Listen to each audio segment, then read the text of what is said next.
ಚಹಾ ಫಾರ್ಮ್ ಅಲ್ಲೂ ಕೂಡ ಹ್ಮ್. ನಾವು ಅತಿಯಾದ ಶುಗರ್ ಕನ್ಸ್ಯೂಮ್ ಮಾಡ್ತೀವಿ. ಬೇರೆ ಯಾವ್ದೀಗ ನೀವು UK ಹೋಗಿ, ಹ್ಮ್. ಈಗ ಬ್ರಿಟಿಷ್ ಟೀ ಅಂತ ಹೇಳ್ತಾರೆ, ಅವ್ರೇನ್ ಕುಡಿತಾರೆ, ಬರೀ ಟೀ ಪೌಡರ್ ಮಾತ್ರ, ಬರೀ Okay. ಬ್ಲಾಕ್ ಟೀ ಕುಡಿತಾರೆ.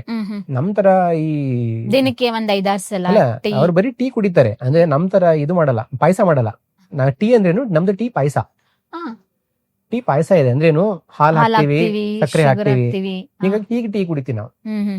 UK ದಲ್ಲಿ ಹೋದ್ರೆ ಬರೀ ಬ್ಲಾಕ್ ಟೀ ಕುಡಿತಾರೆ. ಹಾ. ಬರೀ ಟೀ ಎದ್ದಿ ಕುಡಿದ್ರಿಂದ ನಿಮ್ಗೆ ಏನಾಗಲ್ಲ, ಓಕೆ. ನೀರ್ಗೆ ವಾಟರ್ಗೆ ಟೀ ಪೌಡರ್ ಹಾಕೊಂಡು ಅಷ್ಟೇ. ಡಿಕಾಕ್ಷನ್, ಮುಂಚೆ ಡಿಕಾಕ್ಷನ್ ಕುಡಿದ್ರೆ ಹಾಗೆ. ಹ್ಮ್. ಈ ಟೀ ಕೂಡ ಈ ರೀತಿ ಮಾಡ್ಬೇಕು, ಟೀ ಹಾಲ್ ಹಾಕ್ಬೇಕು, ಸಕ್ಕರೆ ಹಾಕ್ಬೇಕು ಅಂತ ಮಾಡಿದ್ದು ಇಂಡಿಯನ್ಸ್ಗೋಸ್ಕರನೇ, ಇಂಡಿಯಾ ದೇಶ ಹಾಳು ಮಾಡಕ್ಕೆ. ಯಾಕಂದ್ರೆ ಇಲ್ಲಾಂದ್ರೆ ಟೀ ನಮ್ ಸಂಸ್ಕೃತಿನಲ್ಲ. 250 ವರ್ಷಕ್ಕಂತ ಹಿಂದ್ಗಡೆ ಟೀ ನಮ್ ದೇಶದಲ್ಲಿ ಇರ್ಲೇ ಇರ್ಲಿಲ್ಲ. ಇಂಡಿಯನ್ಸ್ಗೆ ಹಾಳು ಮಾಡ್ಬೇಕು, ಅಥವಾ ಇಂಡಿಯನ್ಸ್ಗೆ ಮುಂಚೆ ಒಂದು ಟೈಮಲ್ಲಿ ಏನಾಯ್ತು, ಅತಿಯಾದ ಟೀ ಬೆಳೆದಿದ್ರು ಇಂಡಿಯಾದಲ್ಲಿ ಮತ್ತೆ ಚೈನಾದಲ್ಲಿ. ಅತಿಯಾದ ಟೀ ಬೆಳೆದಿದ್ರು, ಅದು ಕನ್ಸ್ಯೂಮ್ ಆಗ್ತಿರ್ಲಿಲ್ಲ. ಅವಾಗ ಏನ್ ಮಾಡಿದ್ರು ಅಂದ್ರೆ, ಟೀ ಅನ್ನ ಕೊಡಕ್ ನೋಡಿದ್ರು ಇಂಡಿಯನ್ಸ್ಗೆ ಫ್ರೀ ಆಗಿ. ಅವಾಗ ಯಾರು ಕುಡಿತಾ ಇರ್ಲಿಲ್ಲ. ಆಮೇಲೆ ಒಬ್ಬರು ಇನ್ನೋವೇಟ್ ಮಾಡಿದ್ರು, ಏನಂತಂದ್ರೆ ಇಂಡಿಯನ್ಸ್ ಗಳಿಗೆ ಪಾಯಸ ಕುಡಿದ್ರು ರೂಢಿ ಇದೆ, ಹೀಗಾಗಿ ಇವರಿಗೆ ಸಕ್ಕರೆ ಇದ್ರಲ್ಲಿ ಹಾಕ್ಬಿಟ್ಟು, this style of making tea done here, invented here, this is recorded. ತುಂಬಾ ಫೇಮಸ್ ಬುಕ್ ಗಳಲ್ಲಿ ನಿಮ್ಗೆ ಅದು ಸಿಗ್ತದೆ. ಸೊ ಇದು ಇಂಡಿಯನ್ಸ್ಗೋಸ್ಕರನೇ ಮಾಡಿರೋದು.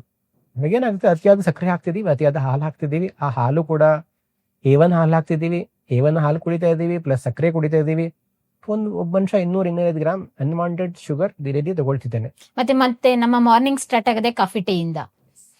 ವಿತೌಟ್ ಕಾಫಿ ಟೀ 99% ಜನ ಎದ್ದೇಳೋದೇ ಇಲ್ಲ. ಕಾಫಿ ಟೀ ಇಂದಲೇ ಒಂದು ರಿಲ್ಯಾಕ್ಸ್ ಸಿಗ್ಬೇಕಂತ ಹೇಳಿದ್ರೆ, ಅದರಲ್ಲೂ IT-BT ಅಥವಾ ಯಾರಾದ್ರೂ ವರ್ಕ್ ಮಾಡ್ತಾ ಇದಾರೆ ಅಂತ ಹೇಳಿ ದಿನಕ್ಕೆ 4-5 ಸತಿ tea break, coffee break. Sugar ಏನಿದೆ ಅಂದ್ರೆ ಅದು ಬೇಕು ಕ್ರೇವಿಂಗ್ ಕ್ರಿಯೇಟ್ ಮಾಡ್ತಾ ಹೋಗ್ತದೆ. ಅತಿಯಾದ ಕ್ರೇವಿಂಗ್ ನೀವು ಎಷ್ಟು ಕೊಡ್ತಾ ಹೋಗ್ತದೆ, ಅಷ್ಟು ಕ್ರೇವಿಂಗ್ ಕ್ರಿಯೇಟ್ ಆಗ್ತಾ ಹೋಗ್ತದೆ.